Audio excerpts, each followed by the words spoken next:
بسم الله الرحمن الرحيم. الحمد لله وكفى، والصلاة والسلام على عباده الذين اصطفى، ولا سيما سيدنا محمدا المصطفى صلى الله تعالى عليه وعلى آله أهل الوفا وأصحابه أهل الصفا، وعلى من بآثاره مقتدى واهتدى. اللهم لا علم لنا إلا ما علمتنا إنك أنت العليم الحكيم.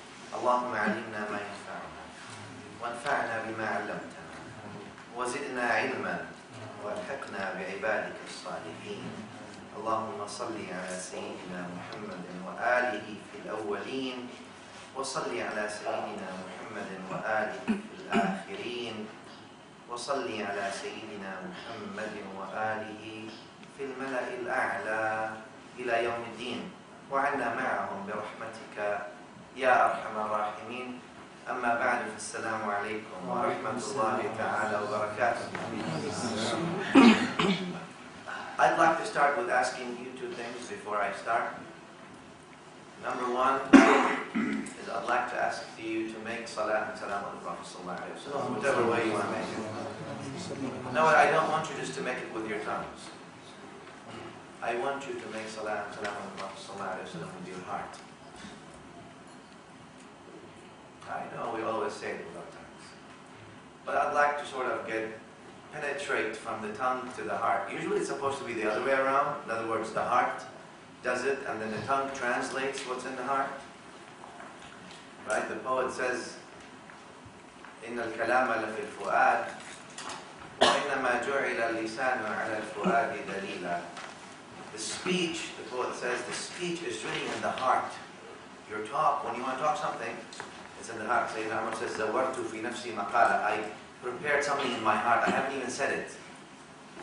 Right? But he says the tongue is the translator of the heart.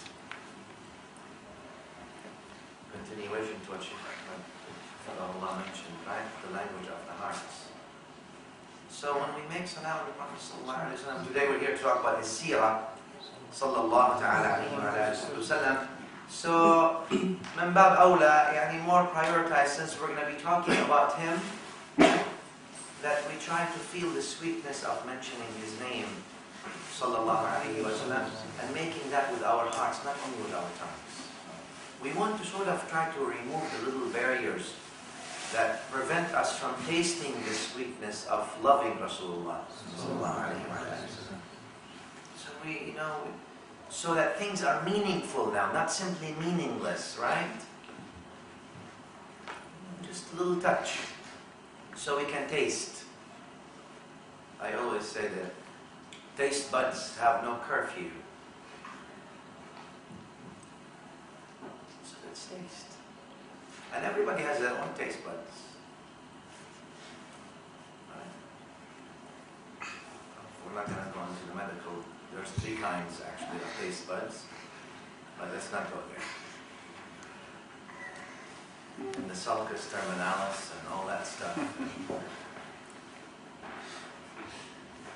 We want to taste the love and the closeness, because our life is void of that love and closeness, because we deal with numbers all the time. Everything in life becomes numbers now. How much, when, where,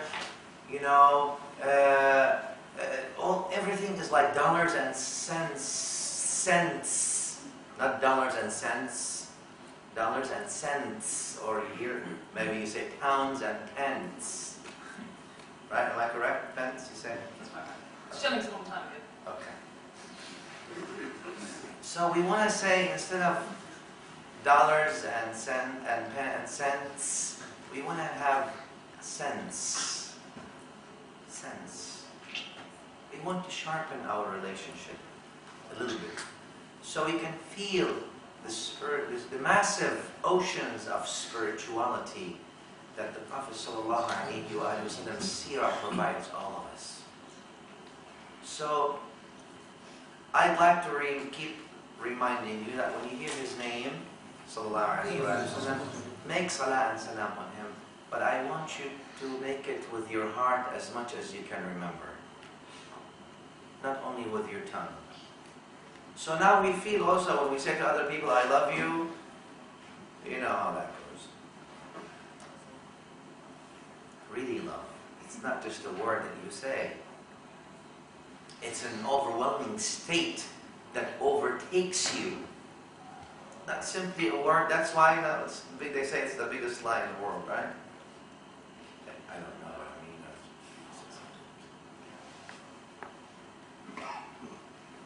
The second thing I'd like to ask you also to smile, please. Can you ever smile? Just a little bit. Number one, you're doing a sunnah, so that I'm getting the reward off of you. It's not like I'm doing that just for you. I'm actually making money off of you right now. Because I'm making you smile, which is a sunnah of the Prophet ﷺ. Also, you move your zygomaticus muscle, which is really beneficial every now and then, because we're frowning all the time. It's nice to smile. For no reason, yes, it's okay. Smiling for no reason. Wow, forgotten sunnah of Rasulullah. Well, there is a reason. The reason is Allah subhanahu wa ta'ala created you and gave you all these things. Isn't that worth a smile? A significant of a pleasure with Allah subhanahu wa ta'ala and satisfaction with His decree rather than always acting displeased with Allah's decree? Never happy. I'm not happy now in school. I'm not happy about this. Not happy. So we spend our times in our youth unhappy. When we grow older, then we're not happy about them. We wish we can go back. It's always like swinging. We're never happy. Be happy. Yeah, enjoy your life. Hadith ibn Umar. Sahih. Rawat Tirmidhi was not Sahih. When he tells him, take from your time of youth for your time of when you are older. So means what? Use your time. Maximize your opportunity in every phase of your life. There's so much beauty around you, but you have to open your eyes to see it. Don't get bogged down by all the negativity all the time. It's easy to do so. When the poet says this, I always refer to poets because poets are so sensitive, right? They look at a flower, like Shaykh Ahmed was mentioning, and they see beauty in it. Some people, they walk by a nice flower and they don't even recognize it. They can't see the beauty. Again, the poet looks at the flower and not only recognizes the beauty, but it's a source of inspiration to see how beautiful the creation of Allah is. Therefore the poet says, وَمَنْ تَكُنْ نَفْسُهُ بِغَيْرِ جَمَالٍ لَا يَرَى فِي الْكَوْنِ شَيْئًا جَمِيلًا.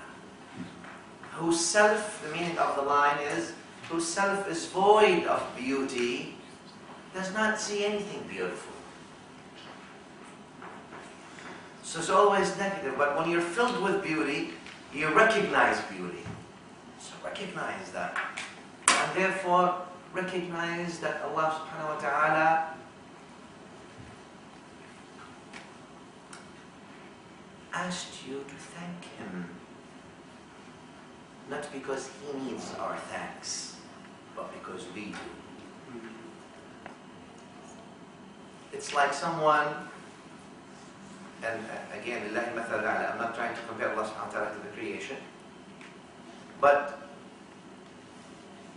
you go from, let's say we're here at University of Cambridge, we want to go now to Manchester later on today. So now you have a GPS system. What do you call that? We call it GPS. What do you call it? Satellite? Sat-nav. It stands for satellite navigation, actually. Okay. So satellite navigation. Here you go. You start from this point. You will have this time. You'll end successfully at your final destination. Allah subhanahu wa ta'ala gave us all these things. So, smiling, seeing some people smiling.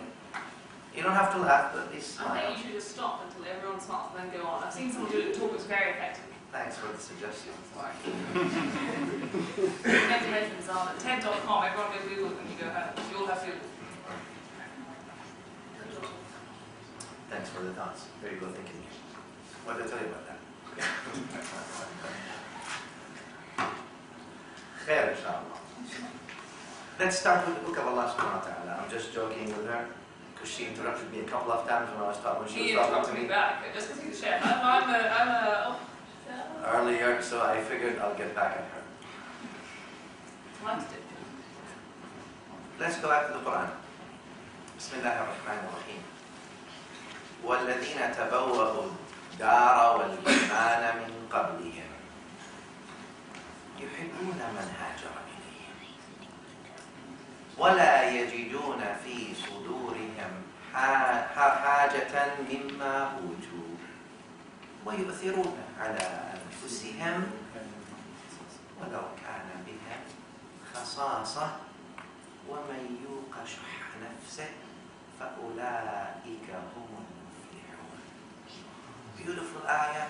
I would love to request every single one of you to go home tonight and read it. Just look at this ayah. في سورة حشر.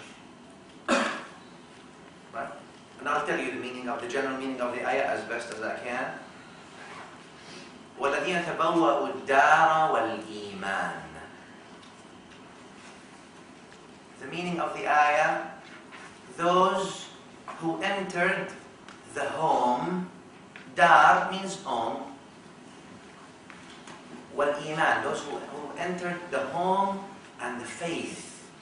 Min qablihim, before the other ones. يُحِبُّونَ مَنْ هَاجَرَ إِلَيْهِمْ. That's the first portion of the ayah. Then the second portion of the ayah, they love those who migrate over to them. وَلَا يَجِدُونَ فِي صُدُورِهِمْ حَاجَةً مِمَّا أُوتُوا. And they're not jealous. They don't find anything in their hearts against those who have been given things. وَيُؤْثِرُونَ. The fourth part of the ayah, يُؤْثِرُونَ عَلَى أَنفُسِهِمْ.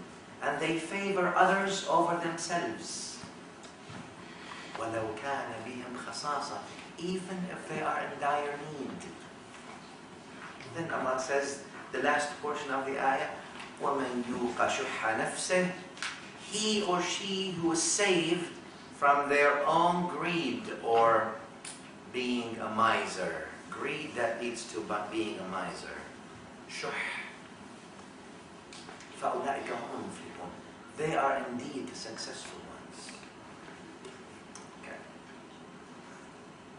Please keep this ayah in your mind because I'm going to go back and refer to it, and I'm going to try just to dive as much as I can or as deep as I'm capacitated to in the oceans of this ayah to pick up some pearls and maybe fly in its heavens to see the shining of some of its stars.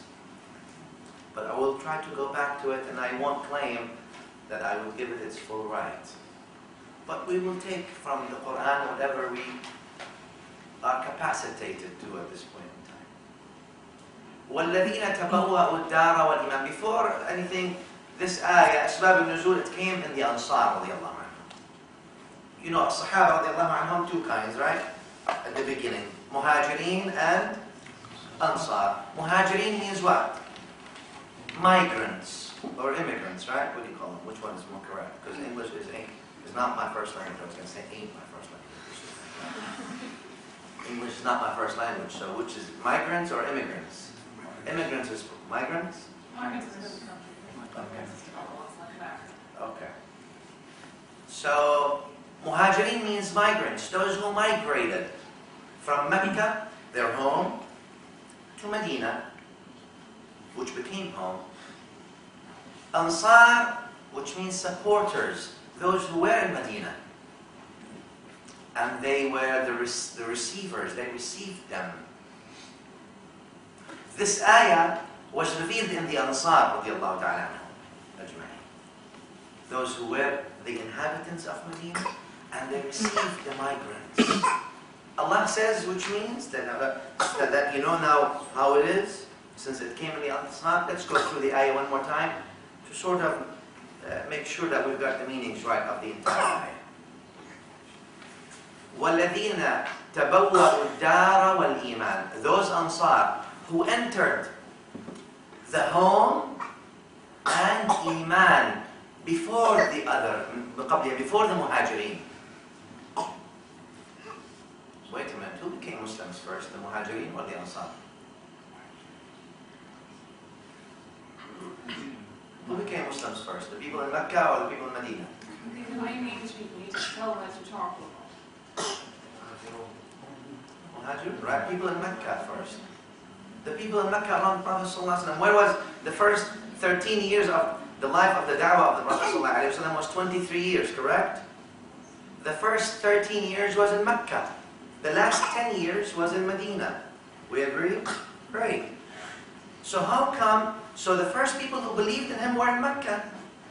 So how come Allah says, وَالَّذِينَ تَبَوَّأُوا الدَّارَ وَالْإِيمَانَ مِنْ قَبْلِهِمْ? Those Ansar who entered the home, or entered home and the faith before the Muhajirin, before the immigrants or the migrants.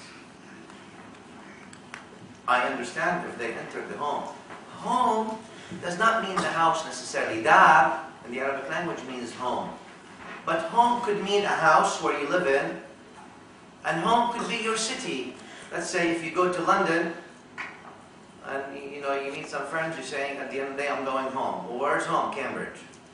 Home is a city. Or if you go, let's say, to Belgium to meet some other friends, now you're in quite international relations. You say, I'm going home. Where's home? England. The country becomes home. So it could be a house, home, your own dar, or it could be a city, your dar, your home, or it could be the country, your home. If you go to Mars, Earth becomes home. Well, probably we won't go there anytime soon. There we go. So Allah says, وَالَّذِينَ تَبَوَّأُوا الدَّارَ وَالْإِيمَانَ. Those who entered home. He calls Medina, the Quran calls the city of Medina, Al-Madina al-Munawwara, calls it ad-dar, home. Wow. Home. Al-Madina. Who lives in Al-Ansar, where do they live? They live in Medina, right? Those who entered home and faith first. Well, Al-Muhajirin really were first in a sense, but there's a group of Ansar, the 70, Bay'at al-Aqaba, and the pledge of Aqaba, those 70, and there's 12 Naqib, and all these things. These people became Muslims in Mecca, and they came back to Medina before the Prophet ﷺ migrated to Medina, and they changed the entire city, the entire Medina into Muslims. Before the Prophet ﷺ came to Medina. Therefore, you now should be asking yourself, or you already should know, because when the Prophet ﷺ came to Medina, everyone there was sitting saying what? طلع البدر علينا من ثنيات الوداع وجب الشكر علينا ما دعا. So how come the city was all ready? Because these people who came first became Muslims at the hands of the Prophet ﷺ. Before he came to Mecca, they went home and they worked hard on the people. They changed the whole city into Muslims. And then they made it ready for the arrival of the best of the creation, sallallahu alayhi wa sallam, afterwards. So Allah says, وَالَّذِينَ تَبَوَّأُوا الدَّارَ وَالْإِيمَانَ مِنْ قَبْلِهِمْ. Before the migrants, they were Muslims. Then Allah says, يُحِبُّونَ مَنْ هَاجَرَ إِلَيْهِمْ. They love those who migrate to Medina, to them. Medina is their home. They love those who migrate to them. وَلَا يَجِدُونَ فِي صُدُورِهِمْ حَاجَةً مِمَّا أُوتُوا. And the Ansar do not have anything in their hearts against the money that is given to the migrants, to the Muhajirin. Not only that, وَيُؤْثِرُونَ عَلَىٰ أَنفُسِهِمْ وَلَوْ كَانَ بِهِمْ خَصَاصَةٌ. They would favor them and others, the Ansar would favor the Muhajirin and others over themselves, even if they're in desperate need. Then Allah says, وَمَنْ يُوقَ شُحَّ نَفْسِهِ فَأُولَٰئِكَ هُمُ الْمُفْلِحُونَ. Those who are saved from the ill desires of greed and being a miser are those who are indeed successful. Is the ayah clear in general? The atmospheres of the ayah, are they clear? Well, the ayah was revealed when the people of Mecca migrated to Medina. It's not home. Medina is not home for them. At that time, Medina, from Mecca, from Medina, it takes 7-8 days, day and night, driving with a camel. Right? Because camel is all you can also do. Since it's in the desert, it's also 4x4, four-wheel drive. And camel is also 4x4, four-wheel drive. So it took 7 days, 8 days to drive, in a sense, or to ride a camel from Mecca to Medina. It's not home. People of Mecca are different than people of Medina.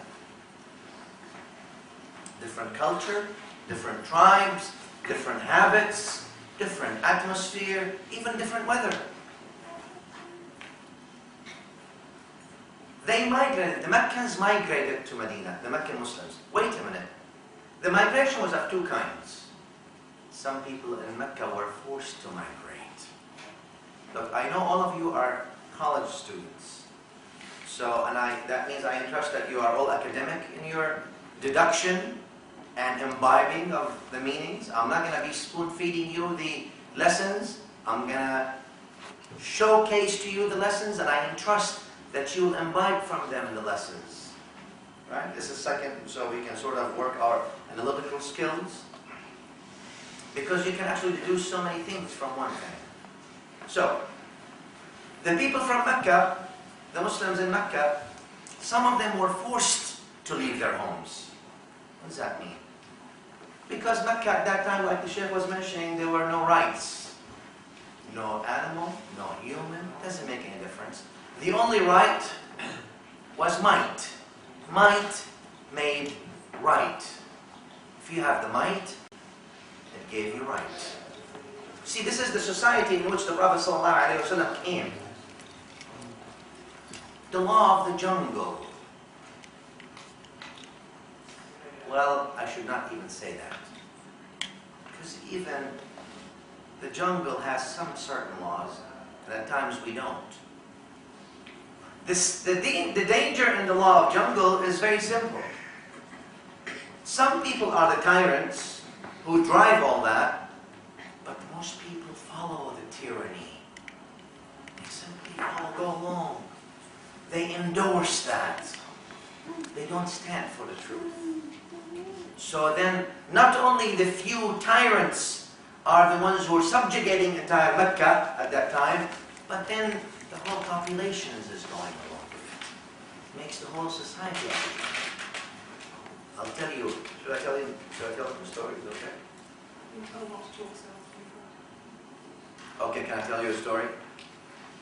هذا الإمام الدميري رحمه الله من دميرة الدقهلية, which is now in Egypt. He is faqih Shafi'i. About 500-600 years ago, died rahimahullah. He mentions this story. He mentions 3 animals in the jungle.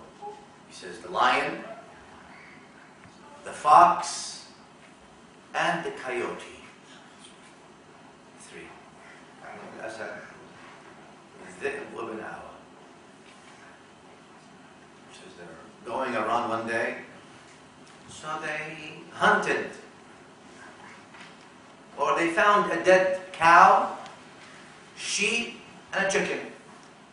Your meal is secured for the day. So the lion, the king of the jungle, asked both the fox, well, you know the fox is very cunning, and the coyote. He says, the lion says, dear coyote, we've got a cow, we've got a sheep, we've got a chicken. How do you think we should split them? How do we eat them? You know, the division.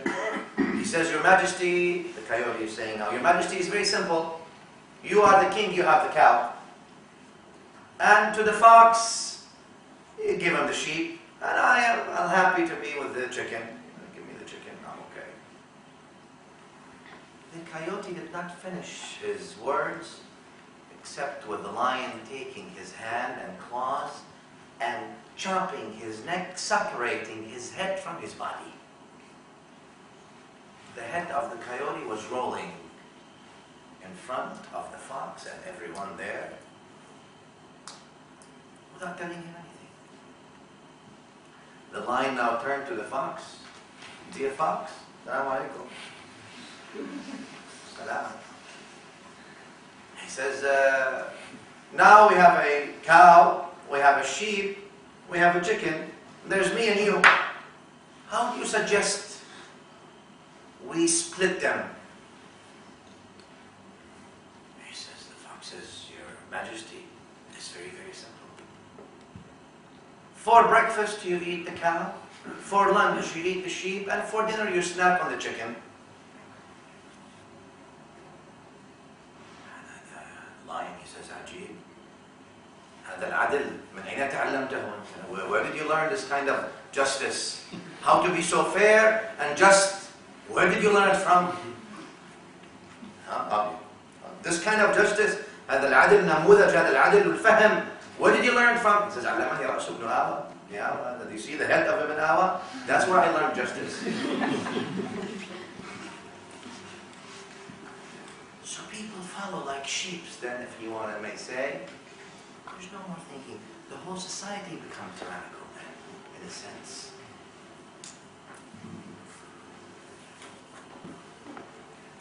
The Muslims in the Meccan period did not say, we're going to fight you. No fight. We just want to live and practice La ilaha illallah. Sallallahu alayhi wa sallam, we're not going to bother you. That was not good enough for the tyranny of Mecca at that time. They confiscated their properties. They destroyed their homes. They killed the people for simply saying the word. They're not doing anything. At that time there was no zakah, there was no hajj. In Mecca there was no zakah, there was no hajj. Al-furud was not there yet. People are simply learning that there's no creator but one. Even that, the Meccan system did not want to tolerate. Kill them. That was the answer. Brings you the old thing.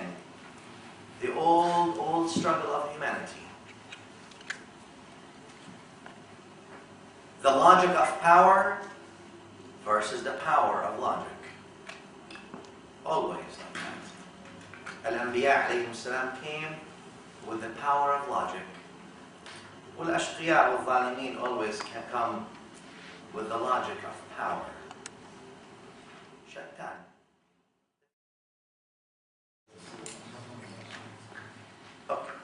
So some people were forced to migrate. Nobody wants to leave their homes. Nobody wants to leave where they grew up. Nobody wants to leave where their families are. Some people were forced out of Mecca. Some people, they ran away, escaped from Mecca. Refugees, they went from Mecca because they feared persecution that was coming to them. When those two groups arrived in Medina, which is about, 250 miles away? Something like that from Mecca, right? It's 250 miles away, let's say, roughly, I'm not sure. About 4.5 hours maybe by car.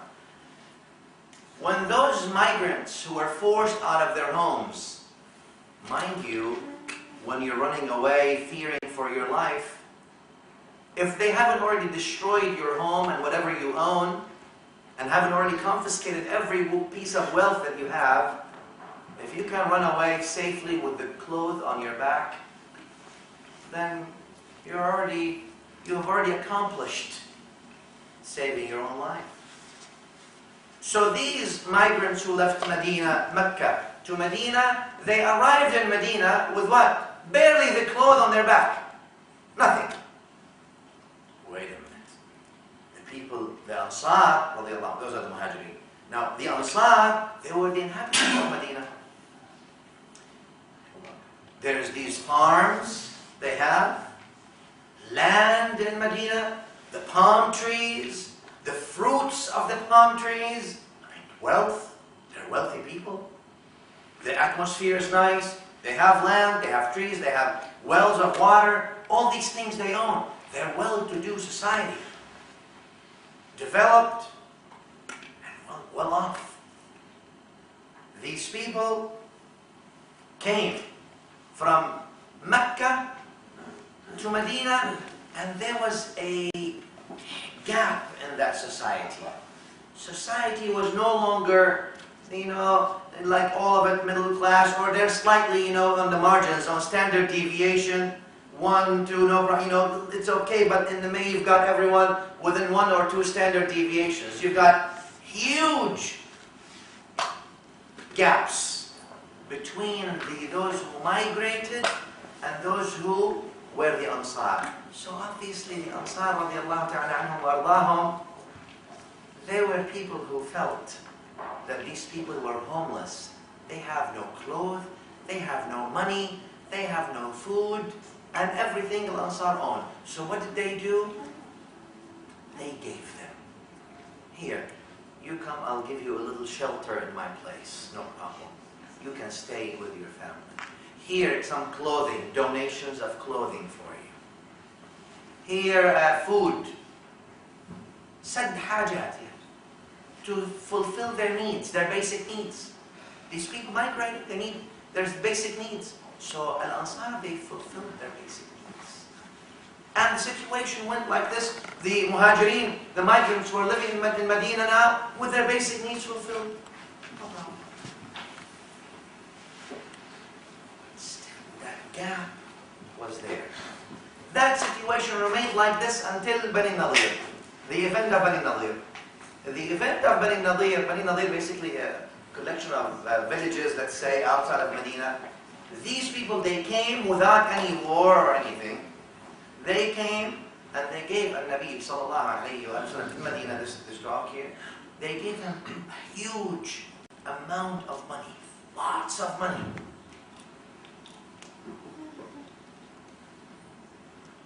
For you, Ya Rasulullah. Al-Nabi al-Azam sallallahu alayhi wa sallam, he looked. No, he doesn't take the money. So he called the Muhajirin and the Ansar. He summoned them, especially the Ansar. He spoke to the Ansar. He told them, look, people of Ansar, of Medina, I'm going to give you 2 choices. Lots of money came, millions. He says you have 2 choices. Either, I'm giving you a choice, let's make a decision. Either you share your wealth with the Muhajirin, with the migrants. So this way then I will split the money I have 50-50 between you and them. I'll give you 50 of it, I'll give them 50% of it. Or you don't have to. You don't want to share what you have with your fellow now migrants. They came from Mecca. I know it's not their land, it's not their tribe, it's not their... If you don't want to share what you own, then allow me to give them the entire lump sum, the gift that I have. I'll give them to the migrants, and they can start on their own, and they can divide it amongst themselves. They can do their business. They can build homes.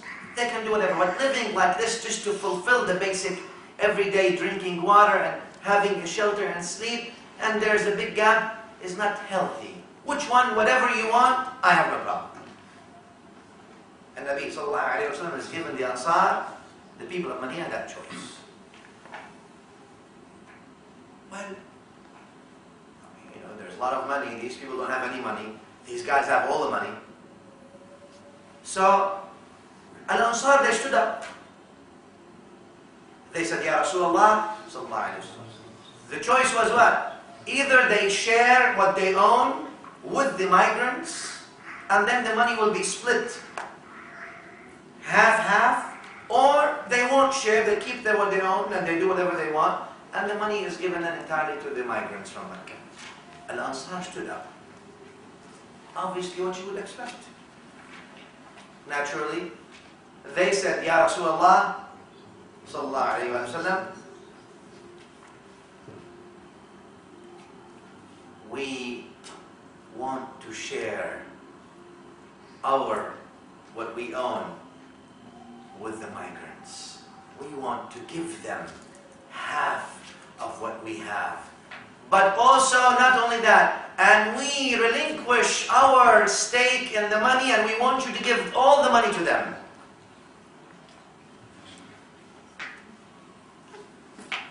We want to share with them what we own.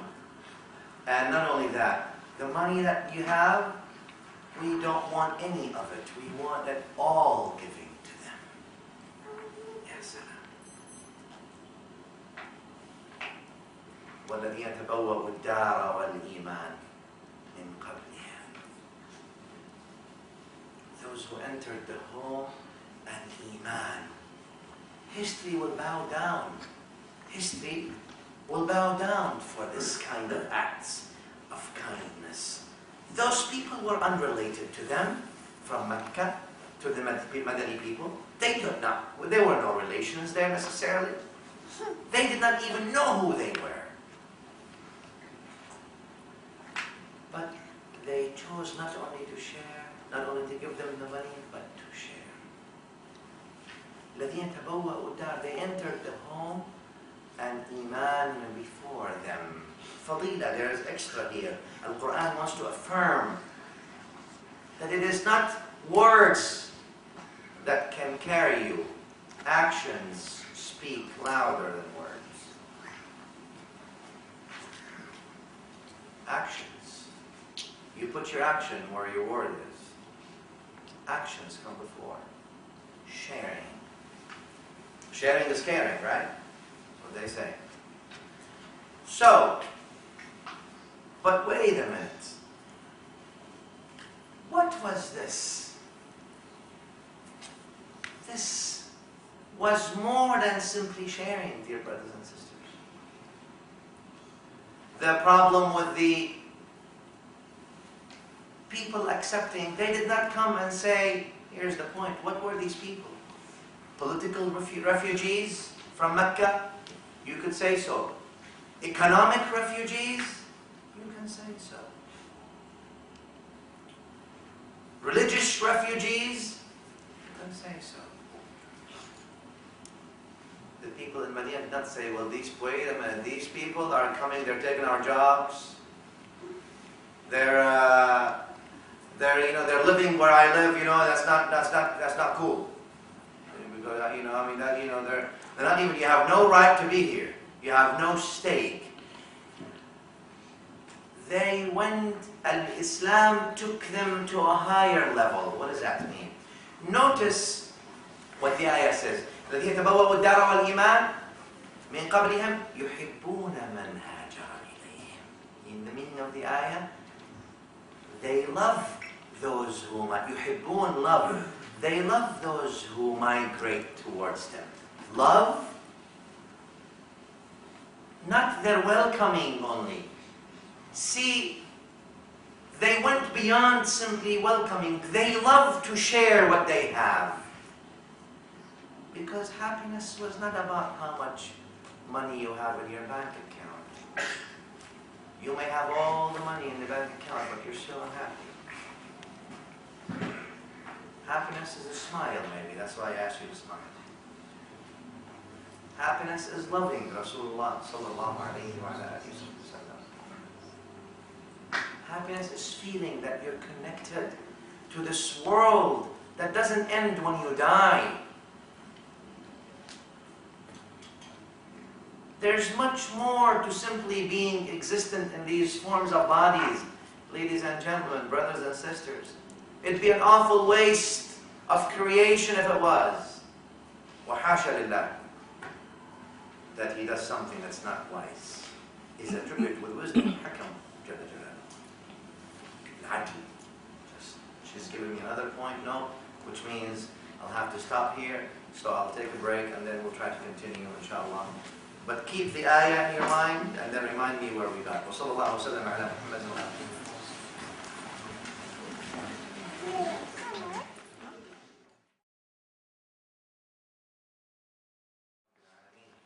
وصلى الله وسلم وبارك على سيدنا محمد وعلى آله وأصحابه أجمعين. But now I'd like to make salam to Prophet sallallahu alaihi wasallam. But this time with a smile. Not like a smile before or after, with a smile. Not smile from your heart, not from on your. I don't want the zygomaticus to move only. I want the heart to move. And then a smile. See, even the atmospheres become different when you make salam to Prophet sallallahu alaihi wasallam. Smiling. See how that works. So we can just keep doing salam to Rasulullah and now get away with that. Actually, that's the best thing we could do. But I know some people won't let me get away with that. Let's go back to the ayah. الذين تبوأوا الدار والإيمان من قبلهم. Those who entered the home, dar means home, or as you would say in England, home. Is that good? Those who enter home. Australian? So those who enter home, let me do it my way, the way I was, I know it. I'm not going to get into linguistics here. So those who enter the home, ad-dar, the Quran Kareem says. Ad-dar wal-iman, and faith before the migrants. The Quran uses the word love. Yuhibbun means they love. Not only they welcome or they like, they love those who come over to them. Do you welcome your guests? Like guests to come over? Do you love guests? On a smaller scale, right? We're not going on a bigger scale. We're not saying they're going to stay with you. We're just saying they're going to visit y'all. Okay? يُحِبُّونَ مَنْ هَاجَرَ إِلَيْهِمْ. But you know why يُحِبُّونَ مَنْ هَاجَرَ? You know why they love now? It's no more they simply welcome. It's no more they simply like. I'm not talking about resent. No. There's no. And you know why they now love? Look at the sequence of the ayah. الَّذِينَ تَبَوَّأُوا الدَّارَ وَالْإِيمَانِ. They didn't only have the home, but the land, the city of Medina, but they also entered Iman. When Iman entered their heart and Iman washed their heart, they love those who come to them. But Iman, if it's not washing your heart, you don't love those who come to you. You don't like those who come to you. You might not even welcome those who come to you because Iman has not gotten there first. يَتَبَوَّأُ الدَّارَ وَالْإِيمَانِ. When the Iman enters the heart, توضأ بماء الغيب, right? Make wudu, when you do wudu, and I love you all for the sake of Allah subhanahu wa ta'ala. I'm not telling you this fake. I don't believe in these fake statements.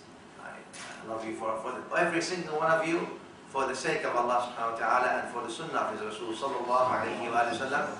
And I'm telling you this because it's a sunnah to tell you this. So what I get, what's in return for me? What's in it for me? Allah subhanahu wa ta'ala may forgive me because I just told you this and I just actually said this in a genuine way. Hadith, in fact. Wow. Forgotten sunnahs. I'm not gonna say forgotten sunnahs that every time I stop, right? Because I trust that you're gonna deduce all these things, so I know you're all academics. The point, dear brothers and sisters, that Iman entered, those who entered the home, the house, and the Iman. It's not the point that you make wudu and you wash your limbs and hands and face. Wash your heart first. Wudu. Then the limbs are easy. Al-Busiri rahimahullah says, Hamziyya, Alifan nuska wal-ibadata wal-khalwata tiflan wa hakadha jafa. he talks about the Prophet ﷺ. He says he got used to zuhd and nusk, ibadah, worship, seclusion when he was a baby. وهكذا النجباء. This is how great people are from when they're little like this. وَإِذَا حَلَّتِ الْهِدَايَةُ قَلْبًا. When the guidance and the illumination, the nur, when they settle firmly in your heart, نشطت في العبادة الأعضاء. Then the limbs will follow. When the guidance is in your heart, I'm not talking about the cardiovascular muscle either. When the guidance is in your heart, your soul is surrendered. Your soul is illuminated. Your soul is unveiled. When that sakina, that comfort and tranquility and inner peace is in your heart, the limbs follow. You don't have to tell yourself, oh, I have to wake up for prayer. You wake up automatically for prayer. You don't have to tell yourself, oh, no, I have to pray four of them. And you know how it is. We got prayer, so let's get rid of it, man. Let's get it over with. Right? Let's get it over. أرحنا منها. لكن النبي صلى الله عليه وسلم used to say, أرحنا بها. Not منها. أرحنا بها يا بلال. Call the adhan. Call for the salah, O Bilal, so we can enter our comfort zone. Not let's get it over with. Not it's a burden. It's almost, nobody says it's a burden, but you know it's, no, if I just do that, I'm not that. Iman. Why did the Ansar not only welcome the migrants from Mecca, but welcome? What kind of welcome? Love those who come to them. What kind of love that made them share what they own? And not only that, actually give them the entire money and don't want to even get part of it, give it to them. Why? Because first there was Iman. الَّذِينَ تَبَوَّأُوا الدَّارَ وَالْإِيمَانَ مِنْ قَبْلِهِمْ لَا يَجِدُونَ يُحِبُّونَ مَنْ هَاجَرَ إِلَيْهِمْ. They love those who come to them. They love to pass on the ni'mah of Allah onto others. Allah gave you. Al-Imam al-Hasan ibn Ali. A man knocks his door. I know we don't have time, but I'm going to try to finish actually before we finish. So he knocks his door. Beggar. Hasan. Sayyidina Hasan, he is the son of the Prophet ﷺ, and the grandson of the Prophet ﷺ, a graduate of the school of Muhammad and Rasulullah. Simple, that's all I can tell you. I don't need to give you his biography and introductions. All I need to tell you is he was born and raised in a house that was the landing strip for Jibreel. You'll figure it out. The feathers of the wings of Jibreel were there. In a sense, not in a metaphor. I want you to use your imagination. محابط وحي الله خزان علمه ميامين في أبياتهم نزلت.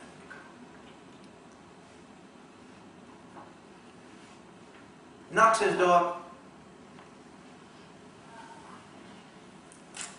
He tells him, لم يبق لي شيء يباع بدرهم تكفيك رؤية منظري عن مخبري إلا بقايا ماء وجه صنته كي لا يباع وقد وجدتك مشتري.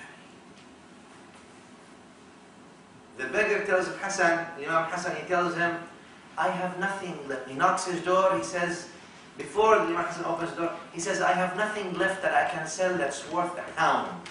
I sold everything I have. If you look at me, my sight will tell you, it suffices you from me describing, just by looking you know that I have nothing left.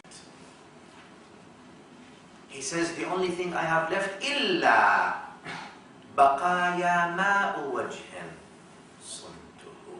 The only thing I have left is the dignity of my face, the honor. This is the only thing I have left. I don't want to sell this. That's why I knocked on your door, because I know if I beg people like you, you would give without indignifying me and shattering the honor of my face. When you give, you don't humiliate.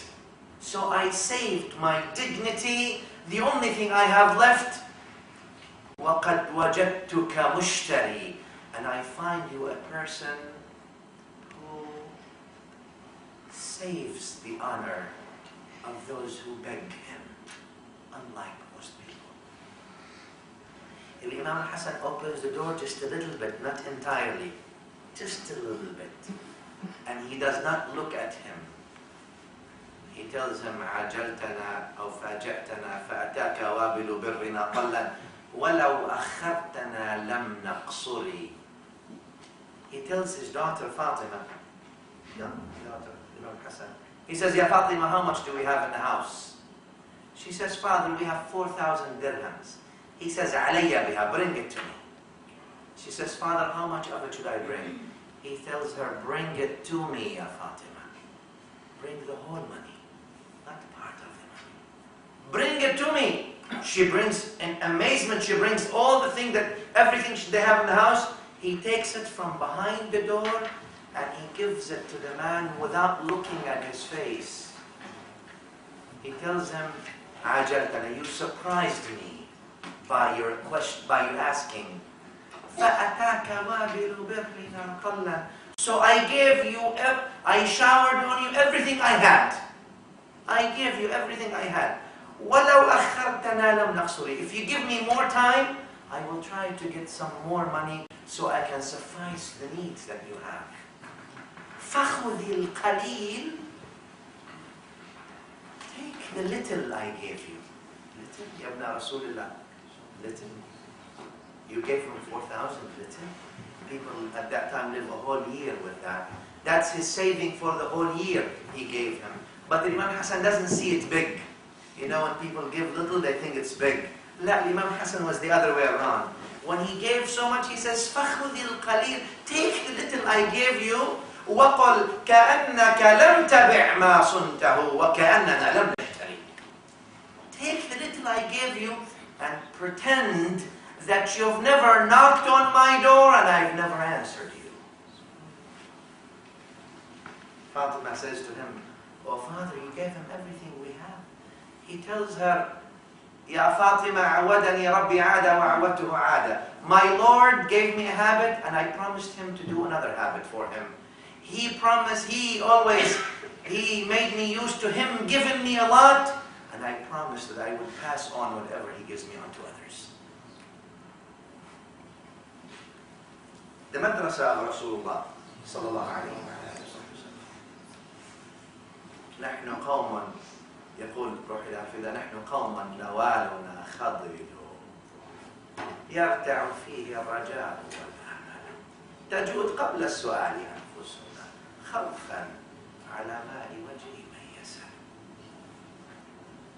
He says we are people who understand. Before we are begged, we give.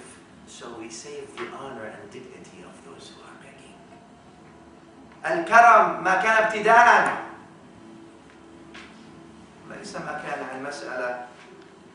If you are generous, generosity, he says generosity, رضي الله عنه. He says generosity is what you start, what you initiate. It's not after you've been begged, you give, now you're generous. هذه استحياء, حياء, or circumstance, or peer pressure, or shyness, whatever it is, barely fulfilling your obligation. La, generosity is what you give before being asked. When Iman came to their hearts, Al-Ansar radiallahu anhum, they didn't have a problem sharing and giving. You see the concept? Because whatever Allah gives them, they pass on also. They're sharing. They know the one who gives because they have Iman first. Iman in Allah, believe in Allah, trust in Allah, not in the dollar, or in the pound, or in the money. They trust in Allah. In God we trust. Right? We say in our US dollars. Trust. They passed on. Allah gives you. Because their trust is Allah. Allah is the one that provides. Allah is the one that gives. Don't you see what you're doing? الذين تبوأوا الدار والإيمان. I want to stop here at the point of dar. Why does Allah call Medina the home?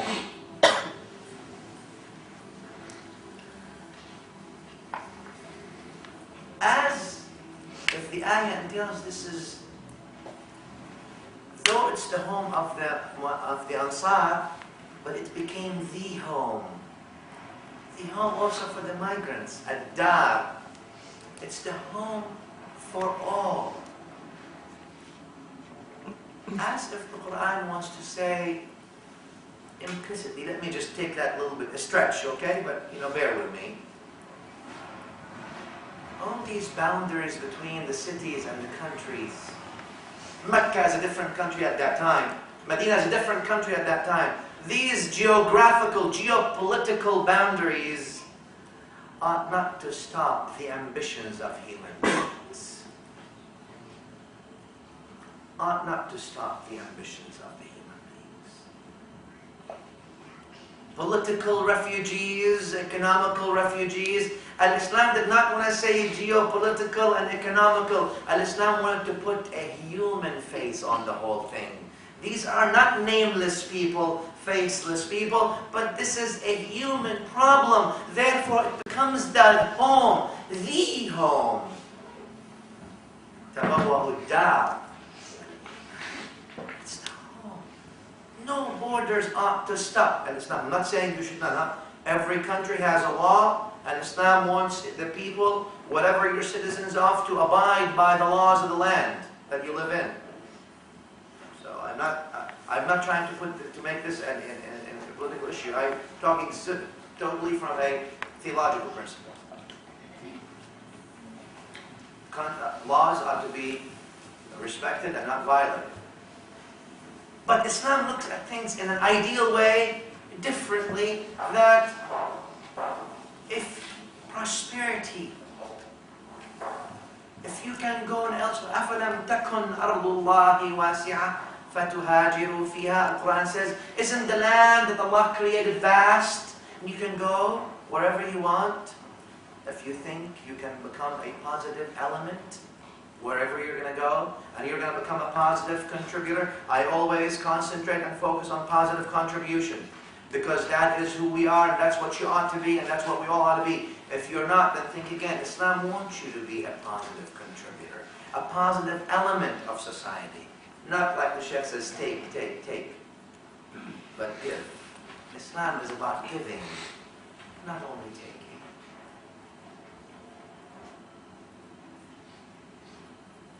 الذين تبوأوا الدار والإيمان. And Islam wants to say, look, it's not about being political refugees. It's not about being an economical refugees. It's about a human thing. These people are humans. And this land, this earth is for humans. As long as you don't do evil and corruption, then you ought to be able to be a positive contributor to any community you think you want to contribute to. Ad-dar. So he does not say now, this is the lands of the people in Medina and you people from Mecca are different. No. This is the home. The home. The home, which brings me to another point. The home of all of them, the Ansar and the Muhajirin. At that time, this was the Ummah of Islam. Medina is the home of Islam. The home of every Muslim, in a sense, the spiritual home, I mean.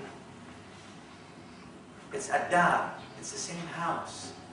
And therefore, we as human beings, we will always disagree with each other. Because simply being different human beings, number one, we have different backgrounds, different levels of knowledge, different analytical faculties and capacities. People analyze things differently. Our intellectual deduction is different. And I always say that if I show you my cell phone, you will see They're seeing my cell phone. Shaykh Ahmed is seeing my cell phone. I am seeing my cell phone. She's seeing my cell phone. The other one is seeing my cell phone. They're all seeing my cell phone, but everyone sees a different part of it. Everyone observes a different thing in it. We as human beings, we will see things differently at times, just because we are different sometimes. I mean different in our analytical. I don't think we're different. We may be different colors, different religions, different backgrounds. And as a humanity, as a whole, at the end of the day, we're one people. كلكم لآدم وآدم من تراب. Hadith was to say. All of you from Adam, and Adam is from clay.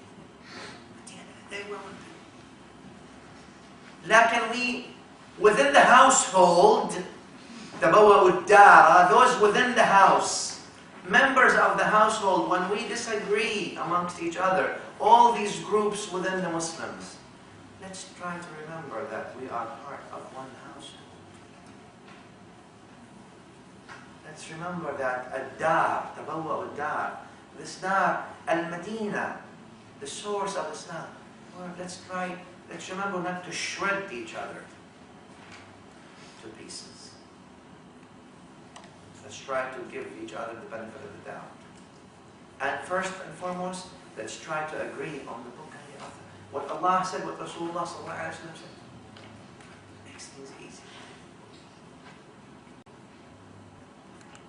Let's not accuse the intentions of each other.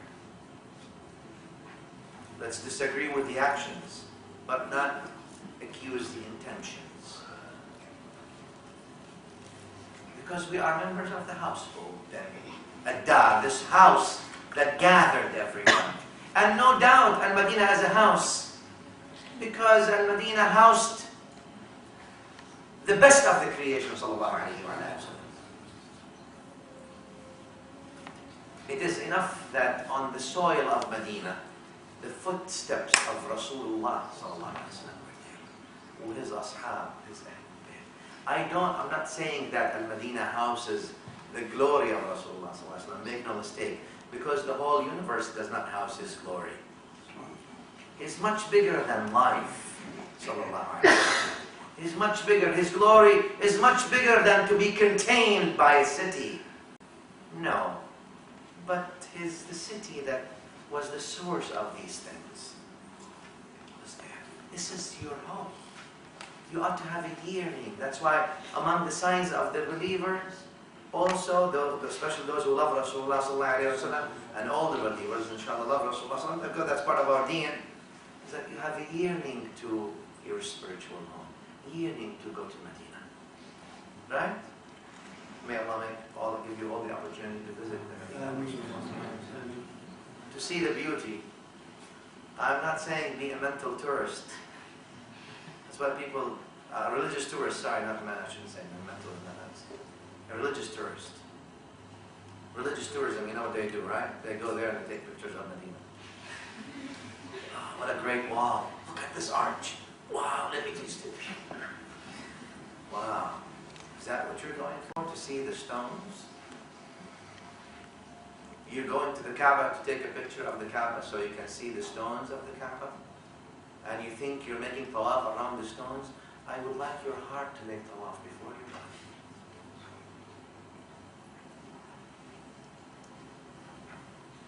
Don't worry about the stones. Stones come and go.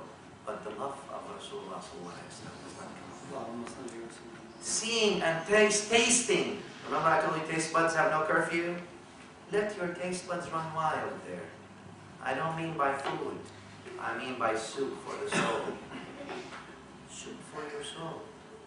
Don't be a religious tourist when you go there. Try to relive it.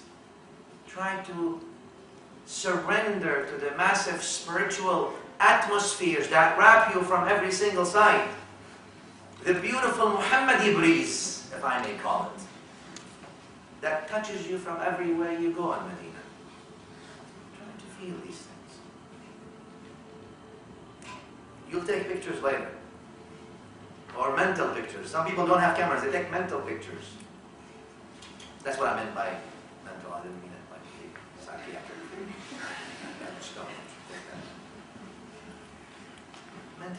Because they start looking and they start, oh wow, this is a great thing. Oh, I like that, I like that, I like that. Anyway.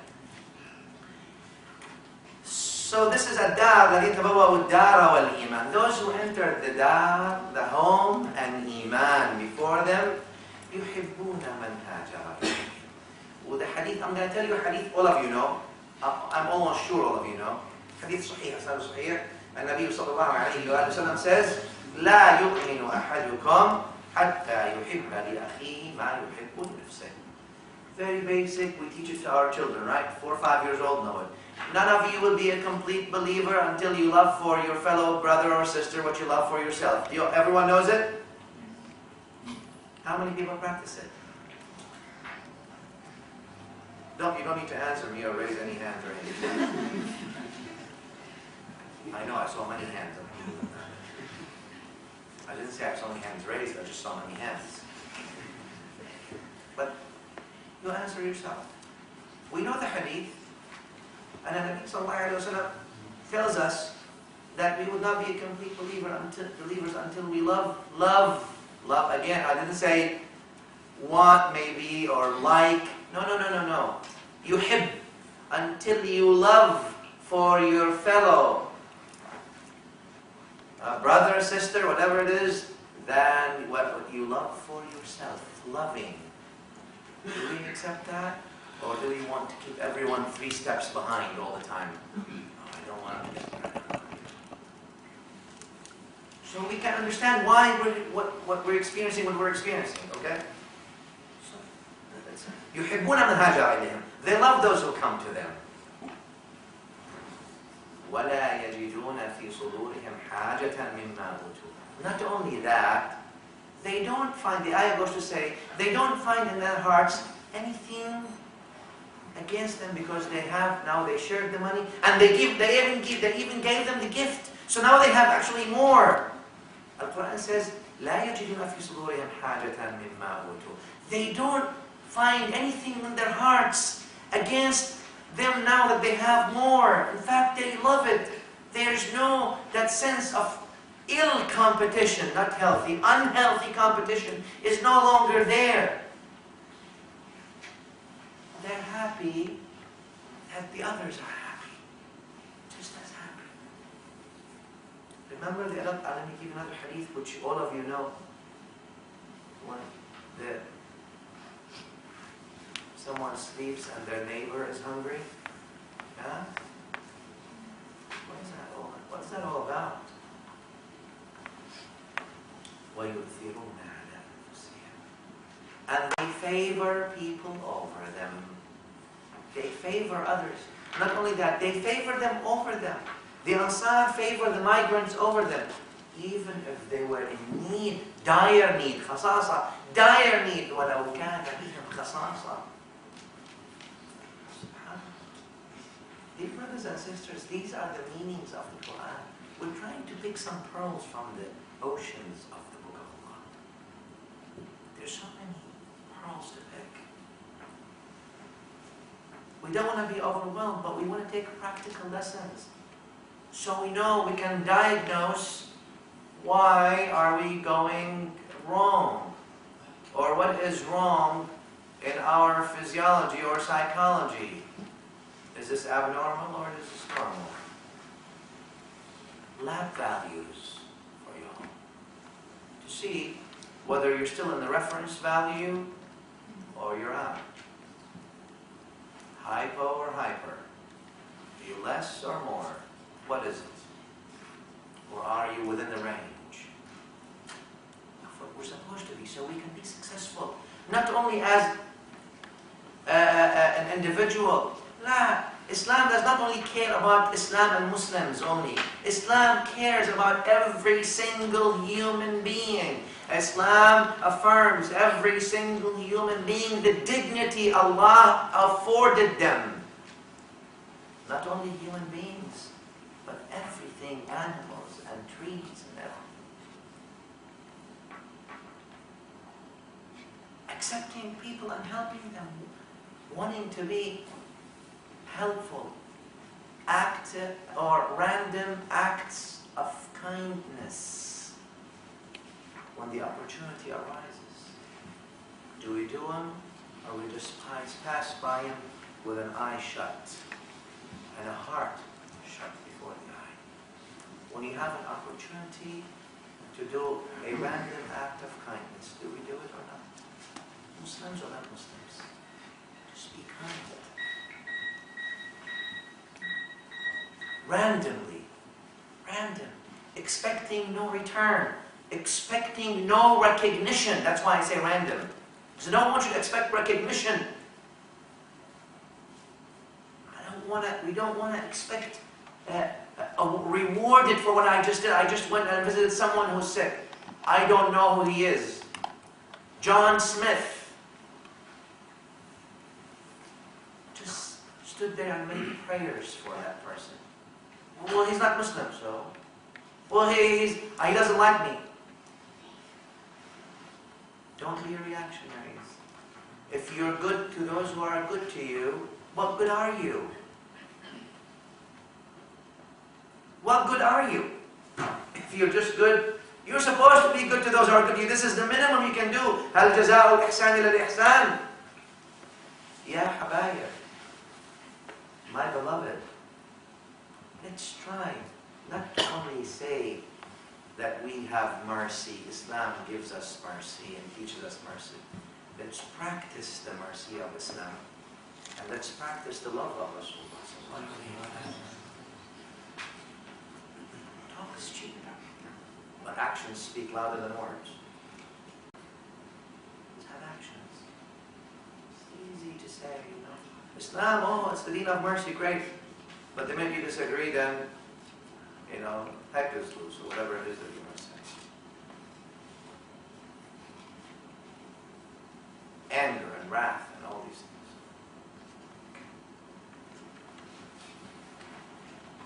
Even in the old days, when people come, you have guests, share. Just being just good.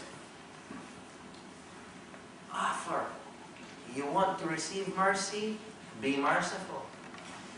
You want to receive more generosity from Allah subhanahu wa ta'ala? Be generous on His creation. You want to see good happening around you? Be the change itself. You be the change. This is what Islam taught us. Shaykh mentioned that about the daughter of the Prophet ﷺ. How they used to bury their daughters, and how Nabi ﷺ, when Fatima Zahra, his own daughter, would come in, he would stand up for her. He's the Prophet ﷺ. Sayyidul Anbiya wal Mursaleen.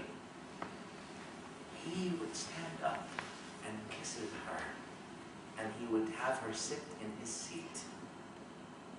When he goes to visit her, she does the same thing. She stands up for him, she kisses him, and she have him sit in her seat. Before they used to bury them and feel ashamed from them. Now the best of the creation stands up for her and kisses her hand or her forehead. روحي لك الفداء يا سيدي يا That's Rasulullah. Lessons from the Seerah. Where do you want to stop? Where do you want to start? And where do you want to end? Where? At which minute should we fast forward to or stop at? Which minute should we go back towards? They have that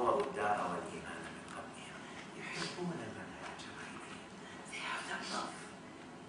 They don't have ill thinking about each other. They don't erect walls of hate under the very banners of love or under the very banners of Islam. No.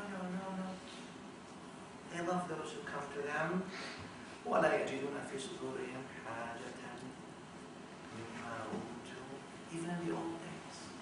Samawal, as a poet, has a poetry. Many of the poets, they say it's really for al-Harithi.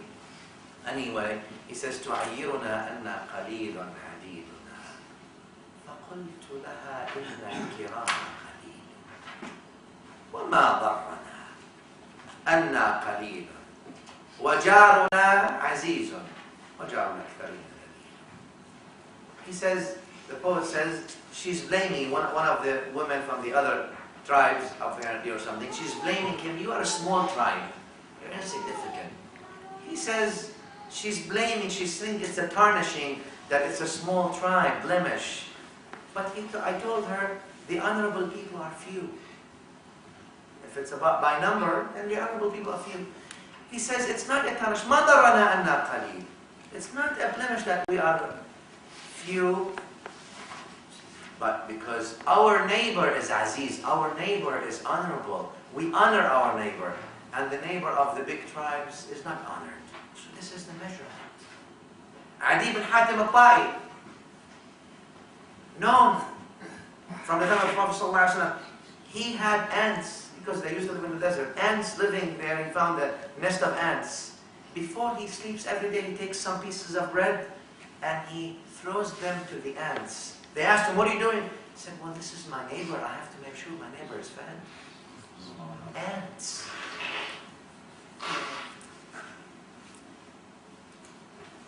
Don't bring ants to your home now, otherwise you might be kicked out of the house, right? And you come back and say, you know, Shaykh Muhammad told me this. I'm telling you, I'm not giving you any ideas. Maybe you want to feed the ants outside. If it's legal, again, right? Because Islam doesn't want you to. It's that relation with everything, the multi-dimension of the universe that you're interacting with. You're not only interacting with material 1, 2, 3 physics. The world is more than just physics. Physics, the first thing we learned in physics was what? Matter is what? The mass that occupies space, right? Anyone's taking physics here? I hate physics. It's the only subject I scored 70 on, which means barely passing. But I was told afterwards, look, they said 70 equals P, P means pass, and P equals an MD, whatever it is. I didn't like the teacher, actually, that's why I didn't. Her name was Iris. We used to call her Iris the virus. I hope she's not listening to me now.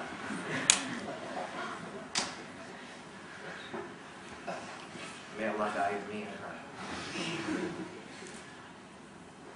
That's really bad. I shouldn't have said that. There's a camera rolling. Make sure you edit that stuff.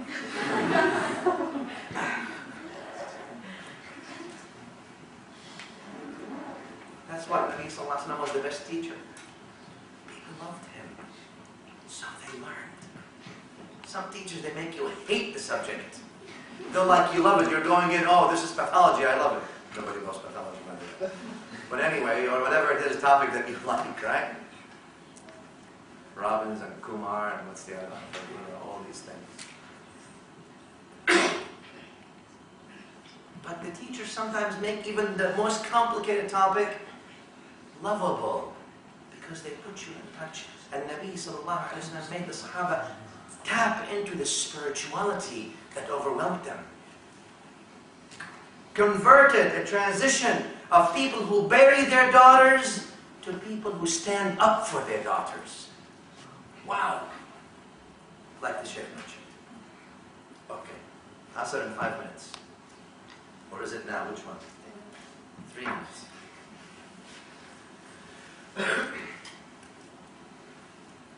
تبوأوا الدار والإيمان. Let's go back to the ayah. The Quran is so beautiful. You just have to dive in it. Just let yourself. Don't just recite with your tongue. Check your heart every now and then. Okay? Lessons from the Seerah. يؤثرون على أنفسهم. Then the Quran says, they favor others over themselves, even if they are in dire need. I'll give you an example. الإيثار, you favor someone over yourself. يزيد البسطامي رحمة الله عليه. نون big ولي الله سبحانه وتعالى صالح عابد زاهد. يزيد البسطامي. يزيد البسطامي, he says, I was faced, big scholar at that time. He says, I was faced with a very awkward situation that made me ashamed of myself. This big man says this. They told him, what is it, Ya Imam? He said, a man from Balakh came on the way to Hajj. He stopped by my city. So he looked at us, we are zuhad. Yani zuhad, people who are detached from the dunya. Right? Jama' plural of zahid. I'm not worried about the dunya, etc. You know, I'm busy for the akhirah. I'm not materialistic. These group of people, right? Let's say. He says that young man, Shab, he's a young man from Balakh. And Bayazid was old. Old, big scholar. He says this young man from Balakh, that came from Balakh, which is now probably Afghanistan, or in the borders between Iran and Afghanistan. He says, he put me to shame. I told him how. He says, when he came, he saw this zuhud and all this. He told them, what is the definition of zuhud according to you, or Bayazid and your people? He says, what do you mean? What is zuhud to you? He says, zuhud is simple. Bayazid is telling him. Zuhud is when we find food, we eat. We don't find food, we remain patient. If إذا وجدنا أكلنا وإذا فقدنا صبرنا. If we find food, we eat. We don't find food, we remain patient. That young man told him, this is what the dogs in Balakh do. The Kilab Balakh, he told him, Kilab Balakh does the same thing. When they find food, they eat. When they don't find food, they become patient. He says then, Bayazid is telling him now, he says, Bastami radiallahu anhu. He says, then what is the definition of zuhud to you? He says, إِذَا وَجَدْنَا آثَرْنَا وَإِذَا فَقَدْنَا شَكَرْنَا. If we find food, we favor others. We give it to others. And if we don't find food, we remain thankful, not only patient. Huh? I'll give you another example. We'll finish with that example, inshallah. Couple of examples. Abu Talha al-Ansari radiallahu anhu, from the Ansar. Abu Talha, Allahu Akbar. With our Sahaba radiallahu anhu, all like this. Especially the Ansar, you see this beauty in the Ansar. The house of Abu Talha was a house that is beating with Iman. Literally, as if it's the heart beating with La ilaha illallah. Muhammad Rasulullah.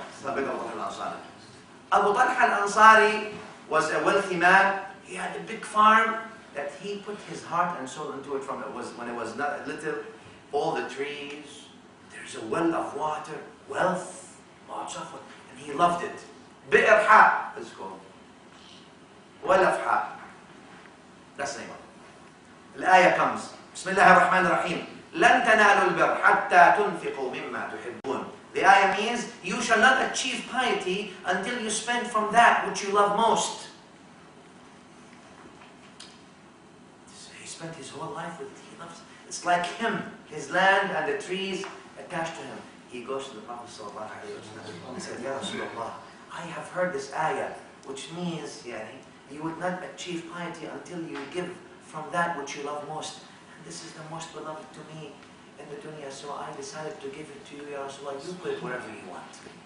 You give it to whomever you want. He says, give it to your needy relatives. Look at that. He came out of it. One time, a guest came. Himself, Abu Talha al-Ansari. A guest came. Nabi Sallallahu Alaihi Wasallam. One riwayah says Nabi Sallallahu Alaihi Wasallam, one some said others. Anyway, who can take this guest and feed him and house him, shelter him for the night?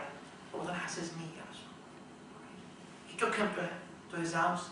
He enters, asked his wife, do we have food? She says, we only have barely for the children food. He says, okay, cook that food, prepare it. Turn off the lights. She prepared the food, they turned off the lights, and he put the food for the guest. So the guest ate. Him and his children spent the night hungry. Favor others over themselves, even when they are in dire need. Some people are saying, well, why did he turn off the lights? The candle so the guest doesn't see the hunger in the faces of his children. So the guest doesn't see that the children are hungry and his wife and him are hungry. So he feels uncomfortable eating.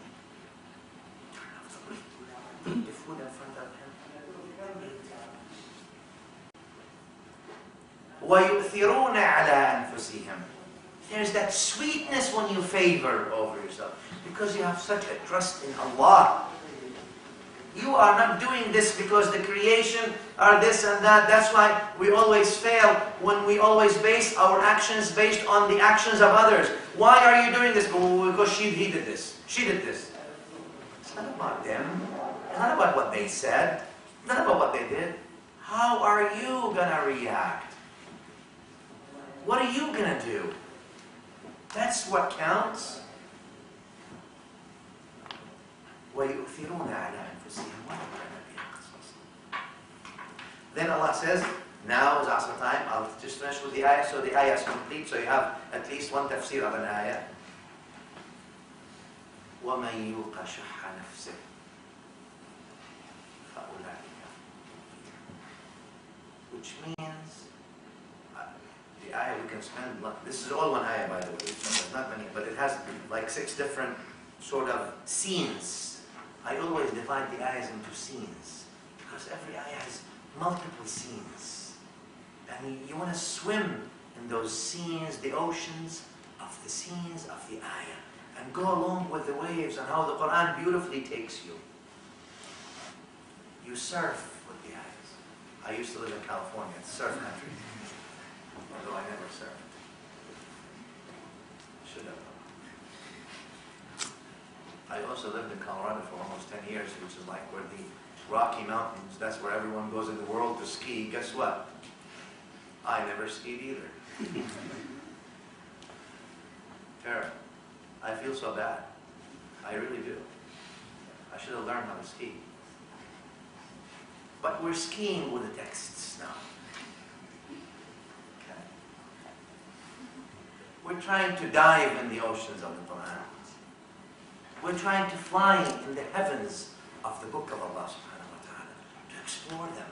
Because the sky with it is not the beginning, is not the end. The sky is the beginning only. Okay? وَمَنْ يُوقَ شُحَّ نَفْسِهِ. He or she who is saved from their own greed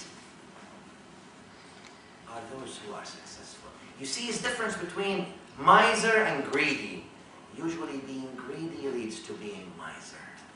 Why? Because the miser is fearful of poverty. Collecting lots of money, right? Lots of money. Fearful of poverty. I don't want to give it away. So what happens?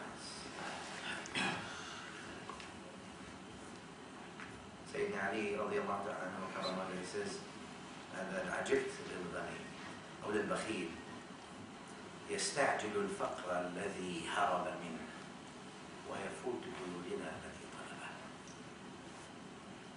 He seeks, he's heading to the poverty that he's running away from. What do you mean? Because he's so miser, he doesn't want to give. So though the bank account is really, really stacked and fat, but he's living poor and dying poor. So he's going towards poverty, though he's trying to escape from it. He's saving, so he escapes from poverty.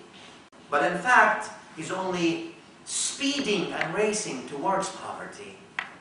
And he says he misses out on the rich or being wealthy that he is actually accumulating. In other words, why? Because he doesn't live wealthy. So he misses out on that. I don't have time to go into that because there are many things in this ayah that we can actually go and see what it means. And because your rizq, ya habibi, is not what you have in your account. People have a mistaken understanding. They think the rizq is, oh, I'm making 100,000 pounds a year, 60,000 pounds a year, that's my rizq. Your rizq is what you're using. What you're using. Because there are many rich people, you know, that have lots of money, but they live poor and they die poor. That was their risk. But what happened to the bank account? They have millions. Yeah, that's what they accumulated. They're going to be accountable for it. They're going to have to answer whether they got it from halal or haram. But it's not the risk. Whose risk is it? Oh, his children. Once he died, they're going to take it, they're going to spend it. That's their risk. It's not theirs. It's not his. He was just meant to collect it. They're meant to use it or misuse it. I'll stop with this one, and I thank you for listening. Whatever I said that is correct is from Allah's tawfiq for me. And whatever I said that was wrong and mistaken is from my weakness and lack of knowledge. And shaitan. Therefore, astaghfirullah li wa lakum. Wa sallallahu wa sallam ala sayyidina Muhammadin. Assalamu alaikum wa rahmatullahi wa barakatuh.